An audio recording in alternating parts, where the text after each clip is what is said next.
Vamos a hablar no solo de los anuncios del gobierno en materia de género respecto a equidad de género, sino que mucho más junto a la ministra de la Mujer y Equidad de Género, Antonia Orellana. Muchísimas gracias por acompañarnos, ministra. Hola, Mónica, buenas noches. Oiga, no sé dónde vamos a tocar, pero estamos medias combinadas. Usted no me ve, pero estamos medias combinadas. Sí, pero bueno, casualidades que pasan. A ver, lo primero que quiero preguntarle, tenemos hartas cosas, así que vamos a ir, pero por varios temas. Lo primero, Sistema Nacional de Cuidado. Se supone, por lo que le he leído a usted también, por lo que le escuchaba al presidente, que esto se va a poder implementar en un plazo de 8 años. Pero mucha gente se pregunta, ¿qué quiere decir en concreto un Sistema Nacional de Cuidado? ¿Quiere decir que van a darle una remuneración a las personas que cuidan a otras personas en situación de discapacidad o a niños en sus casas, que en el 9 de cada 10 son mujeres? ¿En qué va a consistir? Sí, ahí hay una explicación que quizás puede ser un poco metafórica, pero la mejor forma de explicarlo aquí en nuestro país, que tenemos tan poca experiencia en cuanto a sistemas de protección social, puede ser con el Chile Crece Contigo. Yeah. El Chile Crece Contigo es un sistema de cuidado que apoya a los padres y madres, sobre todo madres, de niños y niñas en primera infancia a través de prestaciones de salud, a través de apoyo psicosocial, ¿cierto? Y también a través de educación sanitaria. Y lamentablemente eso se extiende, ¿cierto?, hasta la primera infancia, los primeros años. Cuando nos referimos a un Sistema Nacional de Cuidado, nos referimos a los cuidados que necesitan todas las personas durante toda su vida, ¿cierto? Las personas en situación de dependencia, las personas discapacitadas, pero también, digamos, los accidentes que ocurren en el día a día, que ¿en qué se traducen? En que normalmente son las mujeres las que cuidan, y eso después, sorpresa, se traduce en lagunas de cotización en nuestros fondos de pensiones, en problemas para volver a reinsertarnos en el mercado laboral, etcétera. Lo que estamos proponiendo con un Sistema Nacional de Cuidados, además, es adaptarnos a la tendencia demográfica de nuestro país, que está envejeciendo rápidamente. ¿Quiénes son las que cuidan a las personas mayores? Las mujeres también.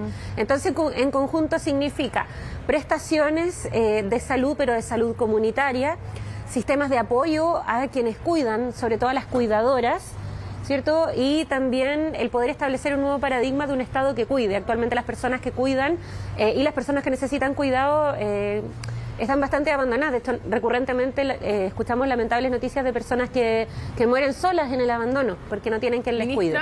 ¿Y se piensa en algún tipo de remuneración para las personas que tienen que dejar de trabajar? Muchas veces son mujeres afuera de la casa para hacerlo adentro de la casa y cuidando a alguien, ¿o eso no está contemplado? Actualmente el Sistema Nacional de Apoyo Cuidado, el SNAC, más conocido como Chile Cuida, que implementó la presidenta Bachelet y luego ha continuado, contempla un estipendio. Tenemos una bocina por aquí.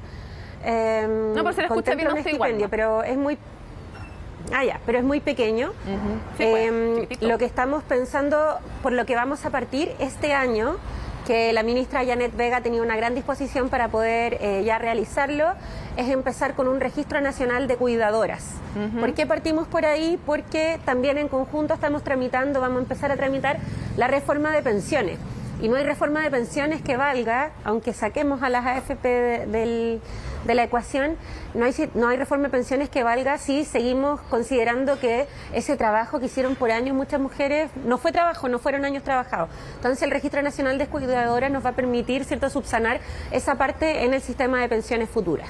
Ya, y no me quedó claro, ¿se va a aumentar ese estipendio o no? ¿Está pensado? Es que eso es en base a lo que tengamos de Registro Nacional de Cuidadoras, perfecto, porque actualmente eso contempla solamente a un número muy pequeño de mujeres. El SNAC no cubre todo el país y normalmente solo le toca a mujeres que cuidan a personas en situación de dependencia severa. Por darle un ejemplo, yo cuando cuidaba a mi abuelita, el SNAC de SUSESFAM, considero que ella estaba muy bien cuidada porque ella estaba media jornada conmigo, ¿cierto? Yo tenía media jornada de trabajo y luego me iba a cuidarla. Ministra. Porque en comparación probablemente a los otros abuelos de su barrio estaba bien cuidada, pero eso no es estar bien cuidado. Sí, vamos pasando a otro tema. Desde una perspectiva feminista, en la reforma previsional, un punto que me gustaría tocar con usted. Las mujeres debieran, desde una perspectiva feminista, como lo ve usted, debieran jubilar a los 65 igual que los hombres, en igualdad de condiciones, o como tienen muchas veces un mayor desgaste, debieran seguir jubilando a los 60 años, digo, como mínimo, si hay muchas que jubilan después, pero estoy diciendo el mínimo de edad para jubilar, 65 o 60. Yo creo que debiéramos avanzar hacia tablas integrales de mortalidad y también en edades igualitarias de jubilación. Pero la verdad no podemos avanzar a eso hoy, porque lo cierto es que la trayectoria laboral no es igualitaria, ¿cierto? Y la diferencia en la edad de jubilación, que a algunos les puede parecer arbitraria, en verdad fue el primer reconocimiento que el Estado de Chile le dio a la doble jornada que tienen las mujeres, que normalmente se traduce en mayor carga de enfermedades, mayores dolores físicos y un cansancio mayor.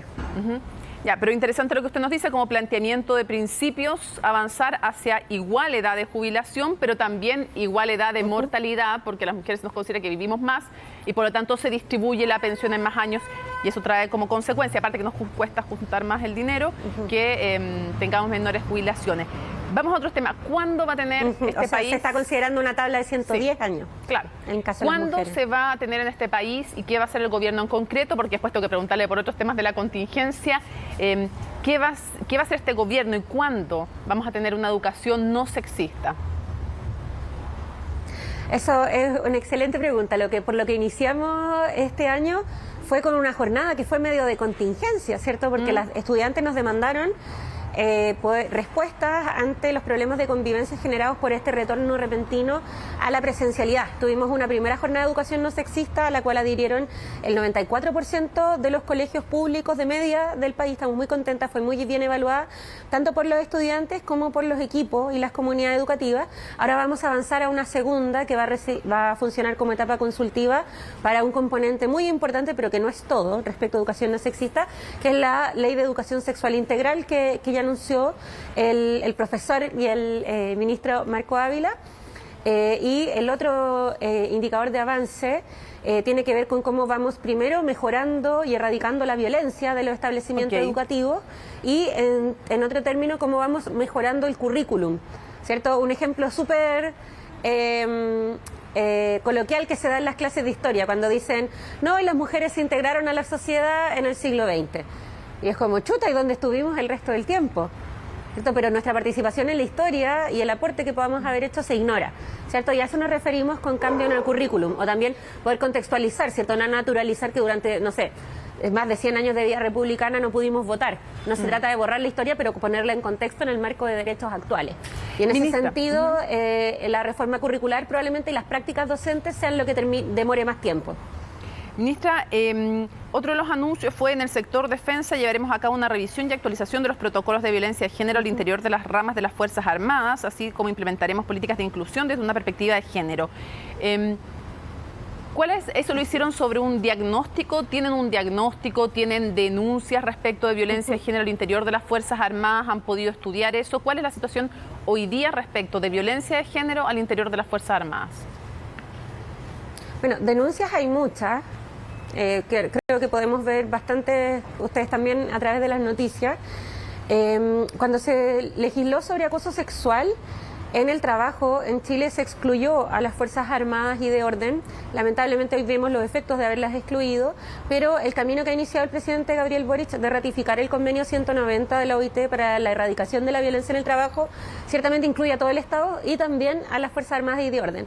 Así que, ¿en qué estamos? Ha habido ya un plan que venía del gobierno anterior, y también se establecieron delegadas por Fuerza Armada, ¿cierto? Por rama, de género, ¿cierto? Ellas tienen un diagnóstico y lo que hemos conversado con la ministra Fernández, que en el marco de la transversalización es la que va a encabezar este proceso en su cartera, es que vamos a poder primero iniciar un diagnóstico por rama, cuál es el estado, ellos ya lo tienen más o menos avanzado, y segundo, cómo vamos adaptando los protocolos y los estatutos internos a el estándar internacional respecto a acoso sexual, pero también a promoción de las mujeres. Por ejemplo, no podemos llegar y decir tal año tiene que haber paridad, ¿cierto? Porque en el mundo militar la cadena de mando es importante y para llegar a generales las mujeres tienen que pasar por todo el proceso, si no tampoco las estamos ayudando. Ministra, entonces lo que tenemos que hacer es planificar el ingreso. Me quedó solo una duda para ir ahora sí a otros temas de contingencia. Cuando se legisló, dice usted, el tema del acoso sexual, que se demoró hartos años, y habían parlamentarios hombres que se reían de las parlamentarias de derecha y de izquierda que impulsaban esta medida. Hoy día no se reirían, afortunadamente, creo. Pero la pregunta es, ¿se dejó fuera a las Fuerzas Armadas de la ley de acoso sexual laboral? Como que no es delito en las Fuerzas Armadas. No entendí, si me puede aclarar brevemente ese punto para ir a otra. No quedaron explícitamente reguladas en la norma, y de hecho ese es uno de los comentarios que se hicieron desde el mecanismo de seguimiento de la Convención de Belém do Pará.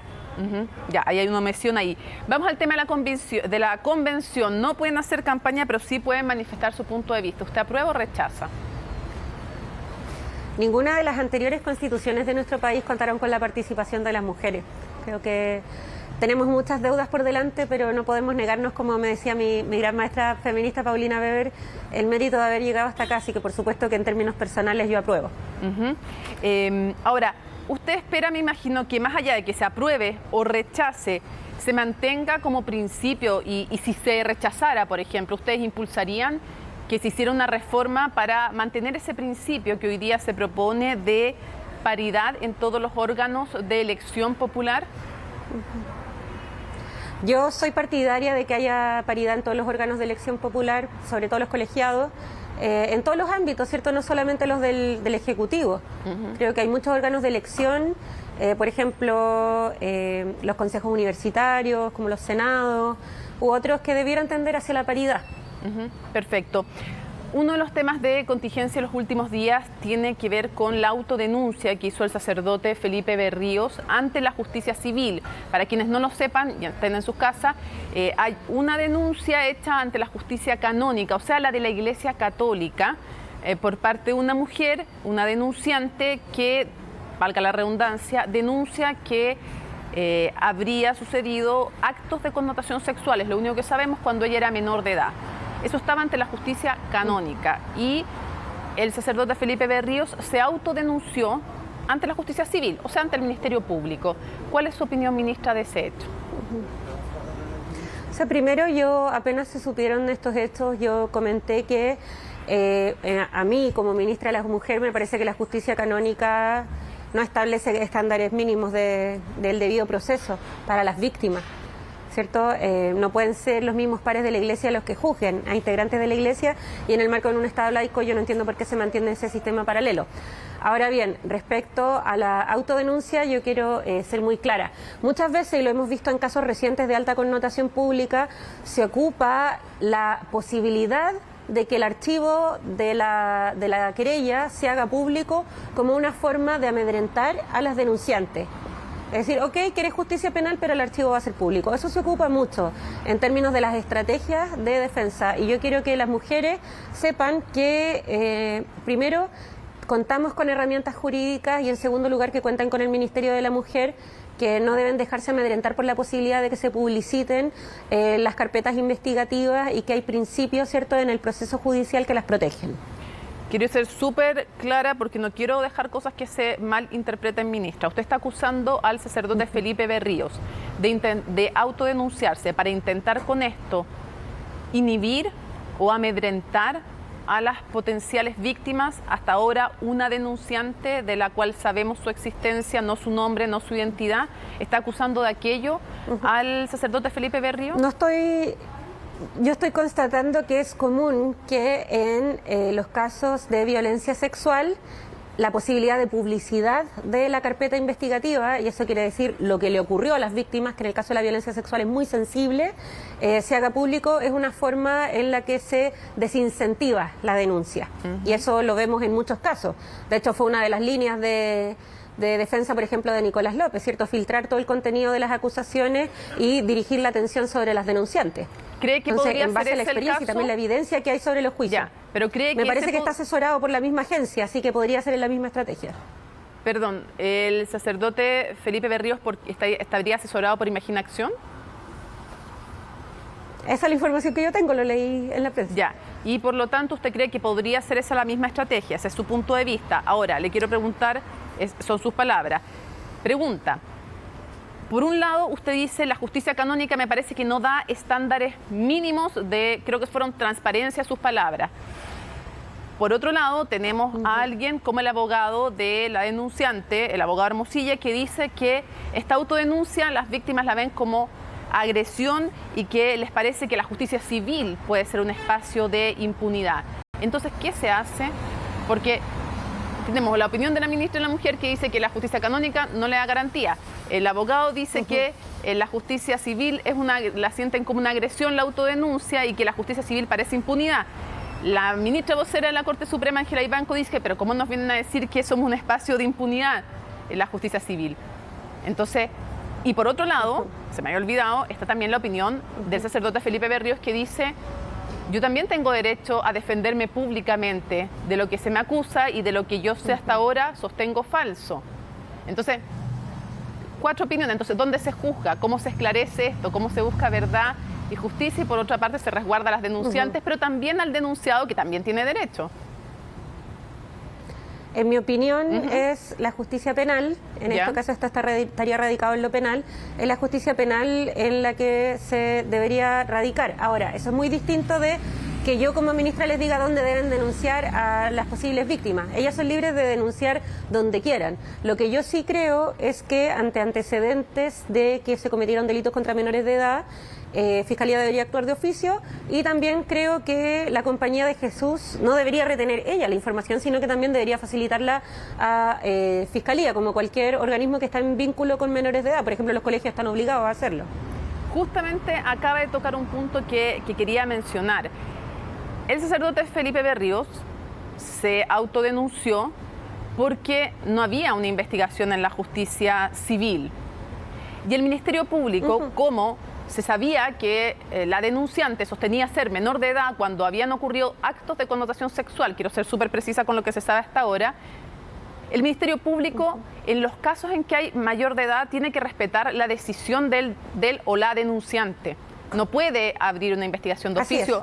No puede, en los casos de mayores de edad, cuando los hechos son cometidos cuando alguien es mayor de edad. Pero en los casos en que un eventual abuso sexual o actos de connotación sexual son cometidos a un o a una menor de edad, tiene la obligación de investigar de oficio. La pregunta es, ¿qué le parece a usted? De investigar de oficio. Claro. ¿Qué le parece a usted que el Ministerio Público en este caso no haya abierto una investigación de oficio? No tengo los detalles del razonamiento que ocupó la Fiscalía para aquello, así que no podría comentarlo. Yo creo que lo que sí es importante es que la Fiscalía tiene mecanismos de protección a las víctimas, y ahora que se va a investigar en la justicia penal, es importante que las víctimas sepan, o posibles denunciantes, que no hay que ceder ante posibles estrategias jurídicas como las que hemos visto en el caso de Nicolás López, ¿cierto? U otros casos en donde se expone a la víctima por no ser una víctima ideal, no estar ajustada a lo que la sociedad espera de lo que sea una víctima de abuso. Para mí ese es el mensaje primordial, que es que aquí en el Ministerio de la Mujer estamos para proteger a las mujeres y en este caso a las posibles denunciantes.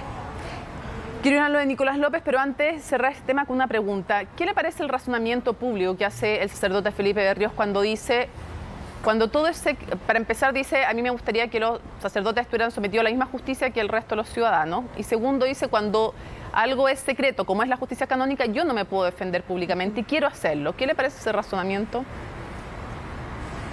O sea, me parece que en ambos procesos, tanto el canónico como el penal, él tiene todas las garantías como acusado, más en la canónica, ciertamente. Y creo que no se podría decir que él no cuenta con defensores públicos. De hecho, yo también he sido bastante comentada por sus defensores públicos, así que no creo que en este caso sea una situación de una persona que está en la más absoluta indefensión, pero sí, efectivamente, toda persona acusada tiene el derecho a defensa. Sí, no me refería, no es que él diga que no tiene abogado, él dice que no puede hablar públicamente cuando algo es secreto, como lo es en la justicia canónica. A esa parte del razonamiento me refería, ministra. Sí, sí leí la carta, pero digamos, él tiene derecho como a ejercer su defensa en las condiciones que él estime convenientes, ¿no? Ok, y ahí justo cuál cree que es la estrategia, hace el punto respecto de quienes lo asesorarían al sacerdote Felipe Berríos. Quiero llevarlo a Nicolás López. Primero quiero aclarar a todos quienes nos ven en sus casas que la decisión que se tomó es porque la sentencia no está firme. La sentencia de culpable no está firme porque se presentó un recurso ante la Corte Suprema para pedir la nulidad del juicio. Entonces, hasta ahora sigue siendo culpable, pero la pregunta era, ¿se mantiene o no en prisión preventiva si es que hay un recurso pendiente? La Corte Suprema dijo no, se le libera. ¿Cuál es su reacción frente a esta decisión de la Corte Suprema? Porque usted habló de que la decisión causaba legítimas dudas en la ciudadanía o en las personas. ¿Por qué? Porque estamos muy acostumbrados a que la violencia sexual tenga penas muy bajas y sea desestimada continuamente. Lo comentábamos también a propósito de la sorpresa que causó que se le diera una pena alta, ¿cierto? Estamos acostumbrados que en casos de abuso sexual las penas sean condenas remitidas, prescripciones, etcétera, ¿cierto? Entonces, especialmente siendo el caso de alguien que tiene bastante red de poder, por supuesto que eso genera desconfianza y por eso yo en particular leí el fallo y creo que es muy interesante el razonamiento del juez que tiene el voto de minoría, que dice que los mismos antecedentes ya eran suficientes para poder argumentar la prisión preventiva. La Corte estimó otra cosa, yo creo que ahora lo que corresponde es esperar qué es lo que falla respecto al juicio de nulidad. Me parece a mí que los argumentos que se ocupan para esgrimir la nulidad son precisamente los que le dan valor, a mis ojos, a la sentencia, ¿cierto? Que es que ocupó perspectiva de género. La Corte Suprema lo que dijo, 4 de 5, porque hay un voto de minoría, lo que dijo es que... A eso me refería, al voto de minoría. Exactamente. En la primera instancia se dijo, en la primera instancia se dio a conocer el fallo, culpable. En la segunda instancia, en el fondo, en el segundo pronunciamiento, se dijo la pena. Y que, como no había habido ningún cambio, eso es lo que opinan 4 o 5 jueces, entre una instancia y otra, entonces no tenía que estar en prisión preventiva. Lo que dicen los creyentes y el voto también de minoría es, ¿cómo que no hubo una diferencia? Hubo una pena, y una pena que es privativa de libertad, por lo tanto es un antecedente importante. ¿A usted le parece razonable que alguien declarado culpable, cuya condena es privativa de libertad, no esté en la cárcel? ¿Usted lo encuentra razonable? ¿Cree que es un peligro para la sociedad? O sea, creo que es muy importante distinguir de la prisión preventiva del cumplimiento de pena. Vamos, son dos cuestiones completamente separadas. Yo creo que en este caso, en el de la prisión preventiva, hay elementos para poder sostener que debería haber seguido, no fue lo que se estimó, y ahora lo que queda es esperar que resuelve la Corte respecto al juicio de nulidad. No puedo como dar más vueltas al respecto, porque también los tribunales son un órgano autónomo. Yo, digamos, podría coincidir o no con los razonamientos que ocupan, pero ahora lo que resta es esperar que fallen respecto al juicio en su totalidad. Y ahí de nuevo, una de las cosas que ocupa la defensa de Nicolás López para atacar el razonamiento del fallo y la condena es que precisamente se aplicó la perspectiva de género, y eso es lo que al menos yo y muchas ciudadanas valoramos. Para cerrar, ¿cuánto pesa al final también, en este y en otros casos, el acceso a una defensa y a una defensa pagada?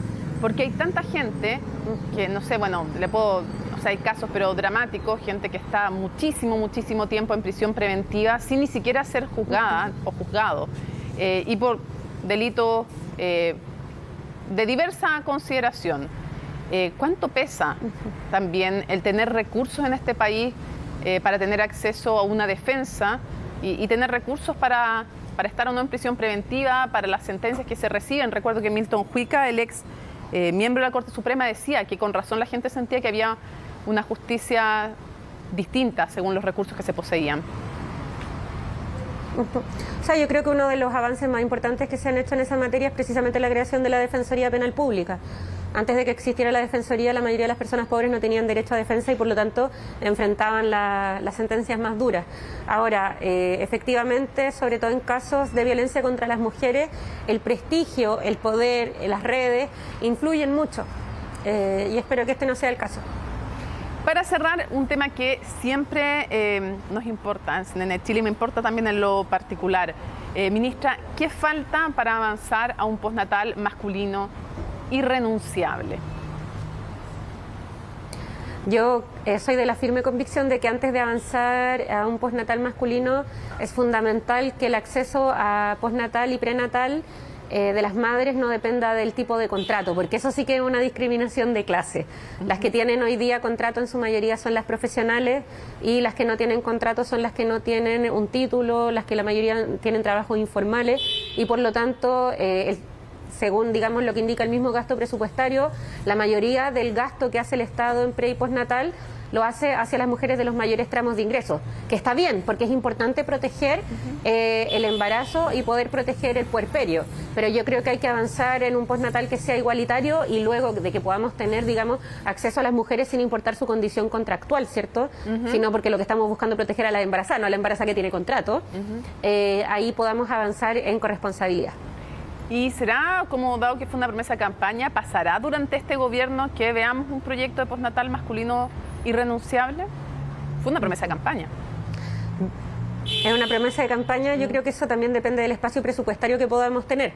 O sea, en este momento, este año, tenemos una constricción muy importante por la aprobación durante los últimos meses del gobierno de Sebastián Piñera de la PGU, que es algo muy anhelado, pero que cambió toda la aplicación presupuestaria y por lo tanto tenemos que priorizar en los próximos años el poder primero avanzar hacia un pre y postnatal que no discrimine según contrato y luego en las otras extensiones de corresponsabilidad. Ya, si usted dependiera y hubiera espacio económico, ¿lo presentaría durante este gobierno? Por supuesto. Ministra, muchísimas gracias por habernos acompañado en CNN Prime. Muchas gracias, Mónica, que tengan buena